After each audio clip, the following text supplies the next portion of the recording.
시험을 통과하는 신앙, 이런 제목으로 하나님 말씀 선포하겠습니다. 오늘도 오직 예수님입니다. 아직도 곳곳마다 코로나 바이러스로 비상입니다. 조심하고 주의하는 그런 지혜로움이 우리에게 필요합니다. 그러나 무엇보다도 그 바이러스를 이길 수 있는 면역력이 있어서 더욱더 강건한 주의 은혜가 여러분 가운데 함께하기를 축복합니다. 여러분, 면역력은 기뻐할 때 배가 됩니다. 은혜 받아서 감동이 올 때에 면역력은 최고라고 합니다. 그러므로 조심하고 주의하는 지혜는 우리가 필요하지만 결코 그것을 두려워하지 마시기 바랍니다. 여러분, 예배의 자리가 사람들이 많이 모이는 공공장소입니까? 예배의 자리는 사람들이 많이 모이는 공공장소여서 두려움의 장소입니까? 사랑하는 여러분, 하나님이 임재하시는 놀라운 은혜의 현장임을 보고 듣고 경험하시기를 축복합니다. 살다 보면 원치 않게도 참 시험거리들을 많이 만납니다. 오늘 보면 1절에 보면 하나님께서 아브라함을 시험하기 위하여 부르셨다고 그랬잖아요. 그런데 참 의아한 게 있어요. 야고보서 1장 13절을 한번 보세요. 사람이 시험을 받을 때에 내가 하나님께 시험을 받는다 하지 말지니 하나님은 악에게 시험을 받지도 아니하시고 친히 아무도 시험하지 않으신다 그랬는데, 분명히 야고보서 1장 13절에 보면 하나님은 시험 받지도 않으시고 또 사람을 시험하지도 않으신다 그랬잖아요. 그런데 오늘 본문 1절에 보면 하나님이 아브라함을 시험하기 위하여 부르셨다고 그랬어요. 시험 안 하신다고 하는 하나님이 어찌 아브라함을 시험하셨느냐? 오해가 없으시기 바랍니다. 우리 한글로는 시험이라는 단어를 썼습니다만은 영어 성경에 보면 단어가 분명히 구분이 됩니다. 자, 보세요. 야고보서의 내용을 좀 한번 볼게요. 아무도 시험하지 않으신다. 화면 띄워주세요. 이 말은 No does he tempt anyone. 아무도 시험하지 않는다. temptation, 유혹, 미혹하지 않는다 그 말이에요. 죄에 끌려서 넘어지도록, 잘못되도록 temptation 하지 않는다는 거예요. 이걸 시험이라고 했는데 이걸 다른 말로 말하면 시련, 미혹, 유혹 이렇게 얘기할 수 있겠죠. 그 야고보서 1장 13절의 말씀은 tempt예요. 단어가. 하나님은 우리를 미혹하지 않는다 그 말이에요. 미혹하는 시험, 죄에 빠지도록, 넘어지도록 미혹하는 그런 템테이션을 하지 않는다 그 얘기입니다. 그런데 오늘 본문에는 뭐라고 되어 있냐면 하나님이 아브라함을 시험하려고 그를 부르시되라고 했는데 이거는 템트가 아니라 테스트예요. 테스트. 하나님이 아브라함을 테스트해 보시는 거예요. 믿음이 있는지, 진짜 하나님을 잘 섬기는지, 하나님을 경유하는지 테스트해 보신 것이지, 그러니까 하나님은 시험하지 않으신다는 말은 템테이션 하지 않는다는 얘기예요. 그러나 하나님은 아브라함도 테스트해 보시고 저와 여러분들도 테스트해 보시기 때문에 우리는 온갖 하나님의 시험을 만날 수가 있어요. 그러면 이 시험은 우리를 미혹에서 죄악 가운데, 멸망 가운데 빠지게 하려는 게 아니기 때문에 유혹은, 템테이션은 마귀가 주는 거거든요. 그러므로 당당하게 믿음으로 물리쳐 이기고, 아멘이죠. 그리고 하나님이 주시는 시험인 테스트는 믿음으로 통과해야 되는 거예요. 이해되셨습니까? 이렇게 한번 따라서 하겠습니다. 마귀에게서 오는 유혹은 물리쳐 이기고 하나님께로부터 오는 시험은 믿음으로 통과하자. 아멘. 그거예요, 그거. 그렇습니다. 유혹은 마귀에게서 와요. 굶주린 사자가 먹잇감을 노리듯이 성도들을 미혹하여 흔들리게 만들고 넘어지게 만듭니다. 그러나 하나님은 결코 우리를 테스트는 하시지만 죄악에 빠지도록 그 템테이션 하지 않는다 그 말입니다. 아브라함처럼 믿음의 시험, 테스트를 하실 때가 있어요. 그때 오히려 더 힘들고 어려운 순간이고 상식과 이해가 되지 않는 그런 곤란한 순간을 만날 수도 있지만 믿음으로 통과하는 신앙 되자 하는 것입니다. 정말 예수 잘 믿는 사람은 한마디로 말하면 온갖 시련과 미혹은 믿음으로 물리쳐 이기고, 그리고 하나님 주시는 그 테스트는 믿음으로 통과하여 인정받았다 그 말이에요. 아브라함이 받은 시험을 크게 세 가지로 얘기할 수 있는데요. 하나는 떠나라는 얘기였어요. 창세기 12장에 보면은 너는 너의 고향 친척과 아비 집을 떠나라. 그리고 내가 내게 보여줄 땅으로 가라. 이리 말씀했잖아요. 정든 고향 아비 집을 떠난다는 게 쉬운 일이 아닙니다. 그런데 떠나라, 가라 하는 이런 명령을 아브라함에게 주셨어요. 그런데 아브라함은 그대로 순종을 했습니다. 여러분, 신앙은 결단입니다. 하나님의 말씀 따라 움직이는 거, 그게 바로 건강한 신앙입니다. 물론 여기에는 하나님의 놀라운 약속이 담겨져 있습니다. 창세기 12장 2절에 보면 내가 너로 큰 민족을 이루고 내게 복을 주어 내 이름을 창대하게 하리니 너는 복이 될 것이라. 너는 내가 가라, 떠나라 한 대로 순종하면 너에게는 이 복이 보장되어 있어. 내가 이것을 약속하마. 이게 뒷받침되고 있다, 그 얘기예요. 이는 쉽지는 않았지만 아브라함은 이에 온전히 순종하고 전적으로 순종한 모습을 봅니다. 또 아브라함이 만난 시험은 두 번째로는 벌이라는 거예요. 벌이라. 순종하는 아브라함에게 하나님이 약속하신 게 있는데 그게 뭡니까? 늙은 나이, 늦은 나이까지 자식이 없었는데 자녀를 주시겠다는 거예요. 자식을 주시겠다는 거예요. 그런데 점점 나이가 들어가고 있고 점점 늙어가고 있는데 아무런 변화가 없습니다. 그러던 중에 아내 사라와 의논해서 몸종 하갈을 통해서 이스마엘이라는 아들을 낳은 것입니다. 그야말로 끝까지 하나님의 약속을 기다리지 못하고 인간적인 방법을 통해서 이루어낸 일입니다. 이는 참 이게 하나님의 뜻이었는가 보다 하고 굉장히 합리적이고 합당한 것처럼 보였지만 끝까지 기다리지 못하고 인간적인 방법을 선택한 것은 그것이 아픔을 초래하는 일이 되었습니다. 결과는 아픔이었다, 그 말이에요. 결국은 25년이 지난 아브라함이 100세가 될 때에 아들 이삭을 하나님이 허락해 주셨습니다. 그 후에 큰 고민이 왔습니다. 이스마엘을 버리라는 것입니다. 아니 그래도 낳은 아들인데 이 정든 이 아들을 어떻게 내보내야 됩니까? 정말 힘들고 어려운 일입니다. 그런데 창세기 21장을 보면 결국 떡과 가죽 부대를 하갈 어깨에 메어주고 하갈과 그 이스마엘을 사막으로 내어 보냅니다. 드러나는 현상으로 볼 때는 너무 하나님 잔인해 보입니다. 어떻게 하갈과 이스마엘을 내보내야 됩니까? 예수님이 제자를 부르실 때도 같은 이런 내용이 나옵니다. 그들은 예수님의 말씀을 듣고 배와 그물과 부친을 버려두고 예수를 쫓으니 이렇게 말씀합니다. 그렇다면 하갈과 이스마엘을 버리라 하신 하나님은 그토록 잔인한 분입니까? 아주 매정하신 분이십니까? 그렇지 않습니다. 아브라함, 네가 약속을 기다리지 않고 네가 실수한 일이고 네가 잘못한 일이지만 그러나 그들도 내가 책임질 테니 내가 돌볼 테니 너는 내 말대로 순종하라 하는 말씀이에요. 이렇게 아브라함은 버리는 아픔까지도 하나님을 온전히 믿고 그대로 순종한 것입니다. 또 하나는 드리라는 것입니다. 드리는 것도 종류가 있죠. 드리는 것도 내용이 다양하지 않습니까? 뭐 헌금을 10만 원 드리라면 그걸 못 드리겠습니까?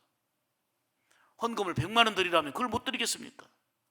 찬양을 드리라면 그걸 못 드리겠습니까? 그런데 100세에 낳은 약속의 아들 이삭을 번제로 드리라는 겁니다.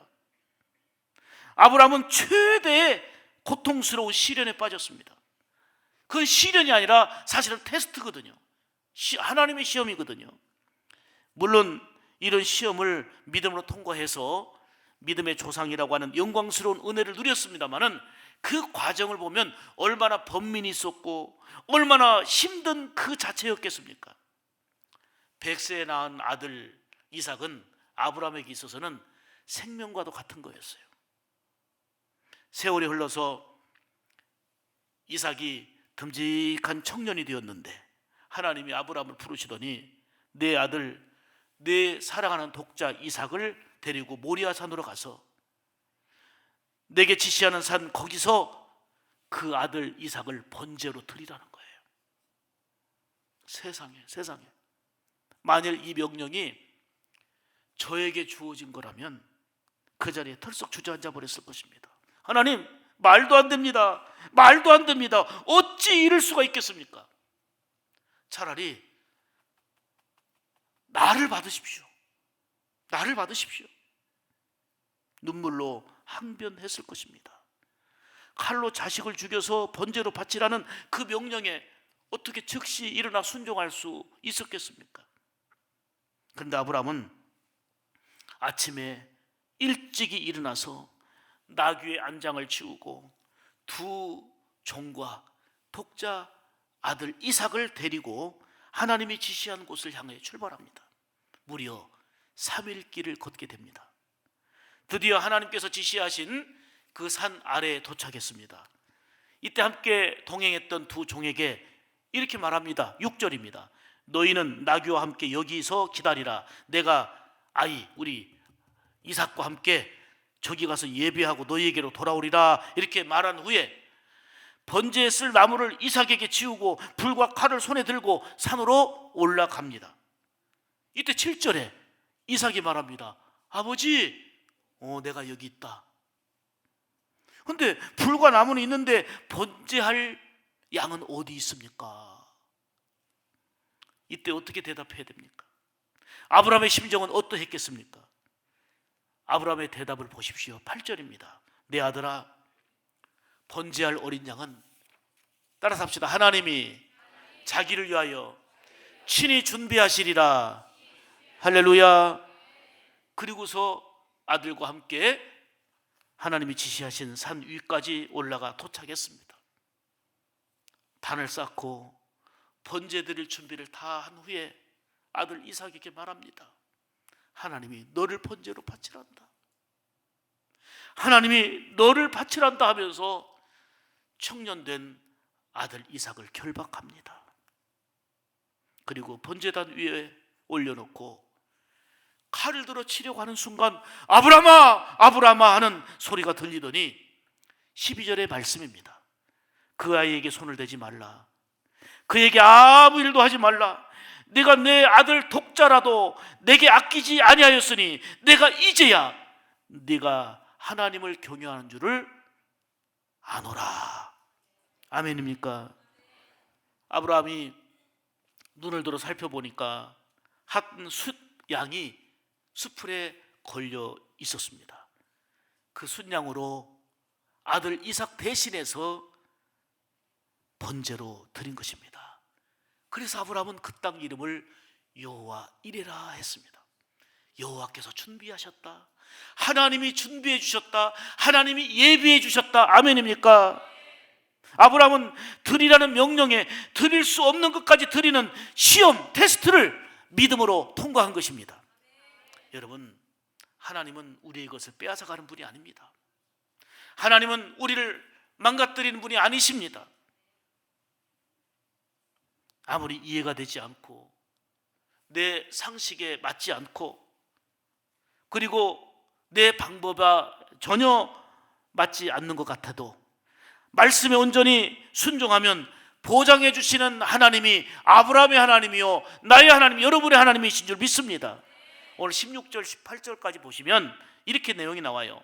하나님이 나를 가리켜 맹세하노니 내가 아들 내 독자도 아끼지 아니하였은즉 내가 내게 큰 복을 주고, 아멘입니까? 또 내 씨로 말미암아 천하 만민이 복을 얻으리니 이는 내가 나의 말을 준행하였음이라.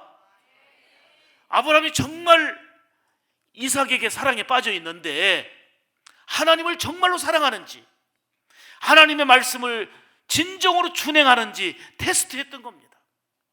이 믿음의 테스트에 합격하고 통과한 거 아니겠습니까? 아브라함은 그 큰 시험을 믿음으로 통과했습니다. 온전히 순종하는 믿음으로 하나님을 감동시켜 드리면서 아브라함아, 아브라함아, 됐다. 내가 이제 알았다. 내가 너의 충성과 내가 너의 헌신과 네가 진정으로 나를 사랑하고 있는 것을 알았다. 나를 경외하는 줄 이제 알았다. 아멘입니까? 때때로 우리의 삶 가운데도 여러 가지 시험이 찾아옵니다. 마귀가 주는 시험은 유혹입니다. 미혹입니다. 자꾸 하나님에게서 멀어지게 만들고, 예배에서 멀어지게 만들고, 사명의 자리에서 멀어지게 만들고, 죄악 가운데 살도록 만드는 미혹하는 마귀의 세력, 그 마귀의 시험은 당당하게 물리치시기 바랍니다. 그러나 내 상식에 안 맞고 내가 도무지 이해할 수 없는, 왜 이렇게 믿음 생활하는데도 나에게 시험이 오지? 왜 이렇게 시험이 오지? 이것은 우리가 하나님을 진정으로 사랑하는지, 진정으로 하나님을 경외하고 하나님께 향하고 있는지를, 그 믿음을 테스트하시는 거예요. 믿음으로 순종해서, 이해되지 않아도 순종하고 내 방법과 달라도 순종해서 아브라함처럼 믿음으로 그 시험을 통과하여 인정받는 역사가 있기를 주님의 이름으로 축복합니다. 사랑하는 여러분, 아브라함이 그 엄청난 시험을 통과할 수 있었던 비결이 뭔가? 오늘 본문을 보면 세 가지로 이렇게 조명해 볼 수 있습니다. 첫째로, 하나님은 아브라함은 하나님의 전능하심을 믿었기 때문이에요. 아브라함은 하나님이 전능자다, 전능하시다 하는 걸 확실히 믿었습니다. 그래서 이해할 수 없는 명령에도 3절을 보면 아침에 일찍이 일어나 바로 순종의 길로 간 것입니다. 아브라함은 전능하신 하나님을 믿었습니다. 내 생각과 내 방법과는 달랐지만 하나님이 명하신 일에는 온전히 순종했던 것입니다. 나는 연약하나 하나님은 전능하심을 믿은 것입니다. 사랑하는 여러분, 하나님의 전능하심을 믿을 때에 이해할 수 없는 것까지 순종하게 됩니다. 하나님의 시험을 통과하는 복된 삶이 되어질 줄 믿습니다. 하나님께서 우리에게 주는 시험은 당장은 불편하고 이해가 안 되고 고통이 될지 몰라도요, 우리의 유익을 위한 겁니다. 그러나 시험당한 그 순간은 이해가 되지 않기 때문에 답답하고 발버둥 칠 때도 있습니다. 그런데 지나고 보면 이런 은혜였구나, 이렇게 하시려고 하나님이 계획하시고 섭리하신 일이었구나 하는 것을 깨닫게 되는 것입니다. 어떻게 100세에 낳은 아들 이삭을 번제로 바칠 수 있겠습니까? 그것도 독자인데 말입니다. 물론 독자가 아니라 자식이 여러 명 있다고 그 중에 하나는 골라서 번제로 드릴 수 있겠습니까? 그것도 어려운 일이고 할 수 없는 일이에요. 꽤 오래전의 얘기입니다만은, 그때 당시에는 다들 어려울 때고 가난할 때니까 5명의 자녀를 둔 목사님이 시골에서 목회를 하고 있는데, 참 애들 뒷바라지하기도 힘들고 양육하기도 힘들고 너무너무 힘들고 어려운 그런 형편입니다. 그런데 마침 서울에서 목회하고 있는 친구 목사가 자식이 없는데, 이 5명이나 되는 친구 목사의 그 아들 중에 하나를 나에게 양자로 줘라, 내가 양자 삼겠다, 아들을 줘라, 내가 잘 뒷바라지하고 내가 믿음으로 잘 양육하겠으니 나에게 아들로 양자 삼도록 줘라, 그런 거예요. 이 목사님이 고민에 들어간 거예요. 그러면은 우리가 생활이 어렵고 힘드니까 5을 뒷받침하기가 너무 힘든데, 친구가 잘 하고 있으니까 또 넉넉하고, 그러면 그 형편에 가서 잘 살 수 있지 않을까 생각해서 그러기로 마음먹고 와서 집에 와가지고 5 아들 중에 누구를 보낼까 생각해 본 거예요. 첫째를 생각해 보니까 아이고, 큰아들 장남이라 못 주겠고, 둘째를 생각해 보니까 이놈이 꼭 자기를 닮았네, 5 중에 나 닮은 거는 이 둘째네, 그래서 못 주겠고, 셋째는 아이고, 공부를 너무 잘해, 또 공부를 잘해서 못 주겠고, 넷째는 가만 생각하니까 몸이 너무 약해요, 너무 많이 아프고 몸이 약해서 못 주겠고, 5째 막내는 아이고, 생각만 해도 귀여운데 귀여워서 못 주겠는 거예요. 결국 5 생각하다가 못 줬다는 거예요. 5명이라도 양자를 보내는 것도 어려운데 독자 아들을 즉시 순종하여 바친다는 게 쉬운 일이 아니에요. 그런데 그 순종할 수 있었던 그 비결은 하나님의 전능하심을 믿었기 때문이에요. 하나님의 시험은 우리에게 유익을 주는 거거든요. 보통 우리가 수능 시험을 보고 회사 입사 시험을 보고 학교에서 각종 시험을 치르잖아요. 이런 시험에는 목적이 있습니다. 사람들에게 곤경에 빠뜨리고 죄짓게 만들려고 시험 보는 게 아니에요.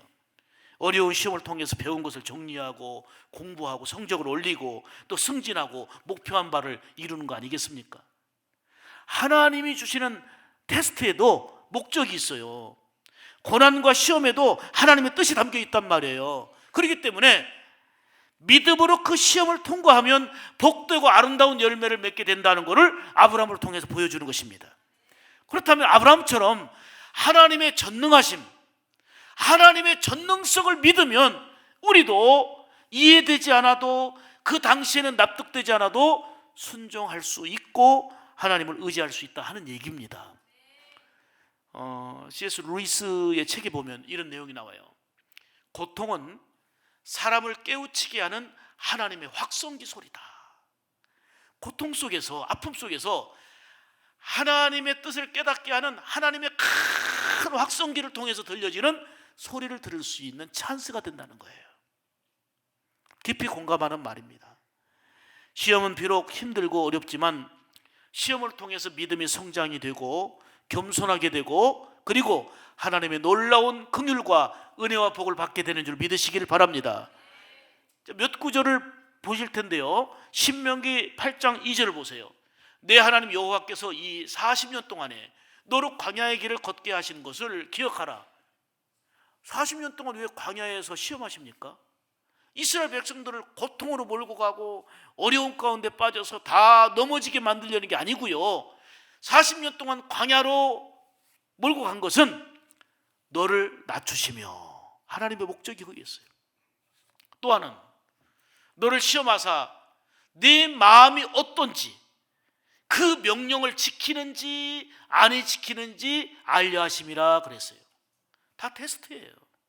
내 명령을 온전히 듣고 순종하는지 아닌지를 테스트하셨단 말이에요. 또 시편 119편 67절에 보면은 고난당하기 전에는 내가 그릇 행하였더니 이제는 주의 말씀을 지키나이다.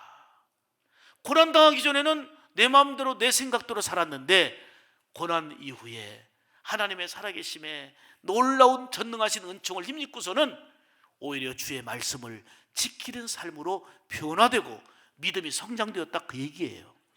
시편 119편 71절에도 고난당한 것이 내게 유익이라 이로 말미암아 내가 주의 율례 즉 말씀을 배우게 되었나이다. 사람이 건강하고 잘 나갈 때 말씀이 쑥쑥 들어오면 얼마나 좋을까. 그냥 일이 잘 되고 승승장구할 때 겸손하고 오직 하나님만 높이고 말씀이 기가 막히게 들려서 아멘 아멘하고 헌신하고 충성하고 십자가 감당하면 얼마나 좋을까요? 그런데 사람이 그러지 않아요. 고난당하기 전에는 그걸 몰랐는데 고난당한 이후에 주의 말씀을 배우게 되고 주의 말씀이 더 들려지더라는 거예요. 아멘입니까? 아브라함처럼 하나님의 전능성, 전능하심을 믿고 의지함으로 어떤 시험을 만나도 믿음으로 잘 통과하는 우리 샘물 가족들이 되시기를 주님의 이름으로 축복합니다. 두 번째는 아브라함은 하나님의 신실하심을 믿었기 때문입니다. 자, 3절 보면 아들 이삭을 데리고 그러죠. 일찍 일어나서 아들 이삭을 데리고 가는 행동을 하는 것입니다. 왜요? 하나님의 전능성과 신실하심을 믿었기 때문이에요. 하나님의 속성 중에 빼놓을 수 없는 대표적인 속성이 하나님의 신실하심 아닙니까? 하나님의 전능하심 아닙니까? 아브라함은 하나님의 신실하심을 믿었습니다. 그래서 그 언약의 약속의 말씀을 붙들고 눈앞에 펼쳐지는 일은 당장 변화가 없어 보였지만 흔들리지 않았던 것입니다. 무엇보다도 떠나라, 버리라, 들이라는 명령까지 온전히 순종하면서 하나님의 테스트, 이 시험을 믿음으로 통과한 것입니다. 어느 상황에서는 하나님의 말씀이 정말 납득이 안 되고요, 내 상식으로는 이해가 되지 않는, 이치에 맞지 않는 이런 부분이 되기도 합니다. 그런데 하나님의 온전하심과 신실하심을 믿으면 그것을 통해서도 일하시고 역사하시는 하나님의 손길이 더욱더 기대가 되어질 줄 믿습니다. 그럴 때 순종의 믿음으로 통과하게 되는 지혜와 힘있게 되는 줄 믿습니다. 자, 여기는 같이 읽겠습니다. 이사야서 55장 8절 9절입니다. 이사야 55장 8절 9절 천천히 같이 읽습니다. 시작.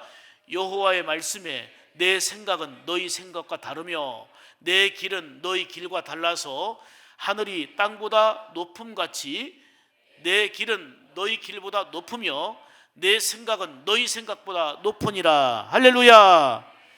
하나님의 생각과 내 생각이 다르고 길이 다른 것 같지만 하나님의 길이, 하나님의 생각이 우리와 다르지만 하나님의 생각이 우리의 생각보다 높고 하나님의 길이, 제시하신 길이 더 높고 귀하다는 걸 말씀하는 거 아닙니까? 내 좁은 시야와 내 좁은 판단으로 하나님의 뜻을 거스르지 않기를 바랍니다. 하나님의 신실하심을 믿고 잘 납득이 되지 않고 이해가 되지 않아도 하나님이 말씀하실 때 가라 하면 가고 서라 하면 서고, 아멘입니까? 이런 순종의 믿음으로 시험을 통과해낼 수 있는 그러한 우리 성도들이 되시기를 주의 이름으로 축복합니다. 세 번째는 아브라함은 하나님의 선하심을 믿었습니다. 하나님이 선하시다, 하나님이 하시는 방법이 가장 최고의 선이다, 이걸 믿었기 때문에 도저히 순종할 수 없는 것까지 순종한 거 아니겠습니까? 3절 보면 하나님이 자기에게 일러주신 곳으로 가더니, 자 보세요, 일찍이, 이것도 행동이죠. 이삭을 데리고, 이것도 행동이죠. 그리고 가더니 멈칫하지 않고 움직이는 거예요. 순종하는 거예요. 왜요? 하나님의 전능성을 믿으니까, 하나님은 신실하심을 믿으니까. 그리고 내 방법으로, 내 생각으로는 이해가 안 되지만 하나님이 가장 선하시다는 거예요. 하나님은 선하시기 때문에, 이를 믿었기 때문에 순종이라고 하는 행동으로 이어지게 된 것입니다. 아브라함이 이삭을 번제로 드린 순종은 하나님의 선하심에 대한 단순한 기대가 아니라 완전히 믿었기 때문이에요. 하나님께서 하시는 일은 모두 다 선하고 복되다는 것입니다. 이 믿음이 우리에게 필요한 거예요. 당장은 억울하고, 당장은 손해갔고, 당장은 답답하고 힘들어 보여도 하나님이 명하신 일을 가는 길은 하나님은 선하시기에, 하나님의 방법은 복되기에 그것을 극복하고 이겨내는, 믿음으로 통과하는 이런 성도의 삶이 되어야 될 줄 믿습니다. 여러분, 여기서 믿음이 흔들리면 이해할 수가 없어요. 납득이 안 되는 거예요. 그래서 넘어지는 거예요. 하나님, 어찌 내게 이럴 수 있습니까? 어찌 이러실 수 있습니까? 하고 항변하게 되고 원망하게 되는 거지요.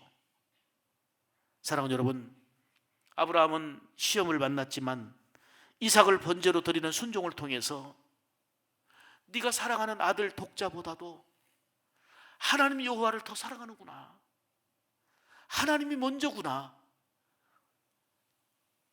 이 시험을 통해서 오히려 하나님께 믿음을 인정받았습니다. 네가 아들을 그토록 사랑하고 있지만 하나님을 제일 먼저 사랑하고 있구나, 하나님을 가장 먼저 사랑하고 있구나, 이걸 인정받고 나니 하나님을 얻으니 아들을 잃었습니까? 아들도 없고 다 얻은 거예요. 당장은 아들을 잃어버린 것 같았지만, 손해보는 것 같았지만 하나님을 얻으면 다 얻게 되는 것입니다. 사랑하는 여러분, 지금 여러분들의 아들보다 하나님이 귀하십니까? 여러분이 붙잡고 있는 그 어떤 것보다 하나님이 정말 귀하십니까? 아브라함에게 임한 그 테스트가 우리에게 임했을 때 납득이 안 되고 이해가 안 되고 내 손해보는 것 같고 무너지는 것 같아도 하나님이 먼저이고, 하나님을 경외하고 하나님을 사랑할 때는 내 상식과 내 납득으로는 이해되지 않아도 하나님이 가장 선하시고 하나님이 가장 복되시기 때문에 결코 뺏기지 않는 거예요. 결코 잃지 않는 거예요. 하나님을 얻으면 다 얻는 거예요. 예수님을 얻으면 다 얻는 거예요. 사람들은 거기서 비교하면서 예수님이냐 세상이냐, 우리 아들 딸에게 관심 갖고 쏟아붓는 그 이상으로 우리 하나님을 섬겨봐요. 하나님을 영화롭게 해봐요. 하나님의 영광도 얻고 아들도 얻고 하나님의 긍휼과 복도 얻게 되고. 아멘입니까? 사랑하는 여러분, 살다 보면 우리도 온갖 시련과 시험을 만나지만 그때마다 아브라함처럼 하나님의 전능하심을 믿으시기 바랍니다. 하나님의 신실하심을 믿으시기 바랍니다. 하나님의 선하심을 믿으시기 바랍니다. 그래서 마귀가 주는 그 템테이션, 유혹은 당당하게 물리치고 하나님이 주시는 시험은 납득이 안 되고 이해가 안 가고 그 당시 상황으로는 도저히 혼란이 온다 할지라도 믿음으로 온전히 순종하여 통과하여 결국은 더해주신 하나님의 긍휼과 이제야 내가 알았다, 네가 나를 경외하는 줄 이제야 알았다, 오히려 인정받고 더해주신 하나님의 은혜를 누리는, 다시 말씀드리면 오늘 제목대로 온갖 시험을 믿음으로 통과하는 아브라함과 같은 신앙이 바로 여러분이기를 주님의 이름으로 축복합니다. 축복합니다. 기도하겠습니다.